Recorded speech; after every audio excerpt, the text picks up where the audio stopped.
Hey, I'm Ehsan Bahrami. Welcome to this video.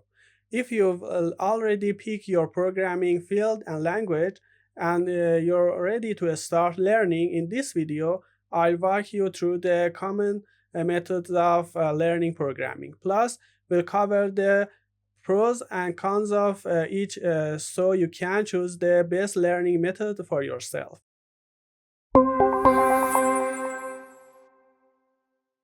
Before we dive in, make sure to subscribe to the channel, hit the bell icon, and set it to all so you'll get notified as soon as new videos drop. And if you enjoy the video, feel free to give it a like and drop a comment to show your support. It really helps me out. When it comes to learning programming, there are various program approaches. And depending on your goals, the time you can dedicate, and your learning style, you can choose one or a combination of these methods. Next, we'll go over a list of common learning methods aligned with their advantages and disadvantages so you can select what works best for you. First up is self-study. With this method, you can access free resources available online like free courses or YouTube tutorials. For example, you can check out the Python tutorial playlist on my channel to start learning Python. I'll put the link above or in the description for you. So what's good about this method? The first obvious perk is that it's free. The second benefit is the variety of resources available. What about the downsides? While the variety is a benefit, it can also be a disadvantage, especially for beginners who are just getting started with programming. It can be overwhelming because you might not know which sources are reliable. Despite the abundance of content, some materials are created by less experienced individuals, which can introduce inaccuracies. Plus, if you're new to programming, you might not know what to learn first or what comes next, and this wide range of content can leave you feeling lost. Another downside is that self-study often takes longer compared to other methods. You'll have to find the right material, verify that it's accurate and fits your learning style, and if you run into any question, you'll need to figure things out through trial and error or searching online, which can slow down your progress. So if you go down the self-study route, make sure the content you're using ticks these boxes. First, it's provided by a credible person or organization. Second, the learning is continuous and not abandoned halfway through. Third, it includes practical projects and exercises to help you apply what you learn. The next method is purchasing available courses. These are many instructors or websites that offer paid courses, which can teach you programming from start to finish.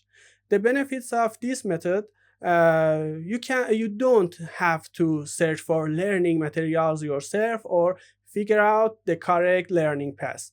Now let's look at the drawbacks. First off, most of these courses aren't free. Second, some courses don't offer support, meaning if you have a question or run into an issue, you'll only be able to rely on the pre-existing content. Another downside is that some courses aren't project-based, meaning they focus more on theory without giving you practical hands-on experience. This can be an issue if you're aiming to enter the job market. So if you decide to go with this method, make sure the course includes first support, whether it's through a forum or direct interaction with the instructor. Second, practical project and exercises. Third, up-to-date content that's relevant to the current job market. Another method is learning with a dedicated mentor or instructor. In this approach, you'll get personalized coaching sessions where based on your current knowledge, needs, and future goals. They'll help you design a customized learning roadmap. This way, you won't be relying on generic content made for everyone. You'll be following a plan tailored just for you. Plus, whenever you have questions, the same person who's teaching you will answer them.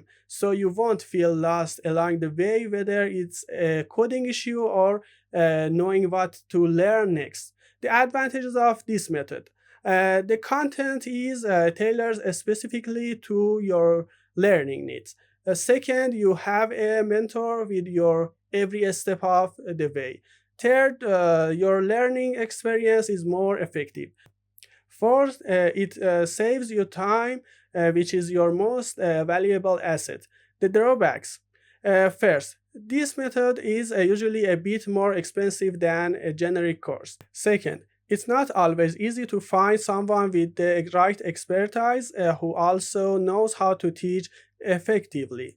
Next up is learning in group or in-person classes. This is a method we're all familiar with, as it's similar to how we were taught in a school. You sign up for a class, attend sessions with a group at a specific time and location, and at the end, there is usually an exam. The advantages of this method. Some people are used to in-person learning, and they might feel more comfortable or learn better this way.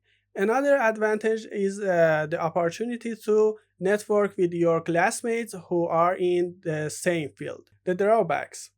First, commuting to the class can be time consuming. Second, in person classes often cost more than other learning methods. Third, it can be hard to find a class that goes beyond just theory and certification. Fourth, asking questions and getting help can be more challenging compared to other methods that offer better support options. Now that you're familiar with the common learning methods and their pros and cons, you should be able to choose the one that suits you best. But if you still feel like you need more guidance to start your programming journey, feel free to ask me questions in comments or book a one-on-one consultation with me. If you're interested in learning through an online course or with a customized approach where I'm your mentor and instructor, I'd be happy to help you out and we can go through this learning process together. Thanks again for sticking with me through this video. Don't forget to subscribe, hit the bell, and set it to all so you won't miss any future uploads. Your likes and comments mean a lot to me, and I always try to read and respond to them. Until next time, take care.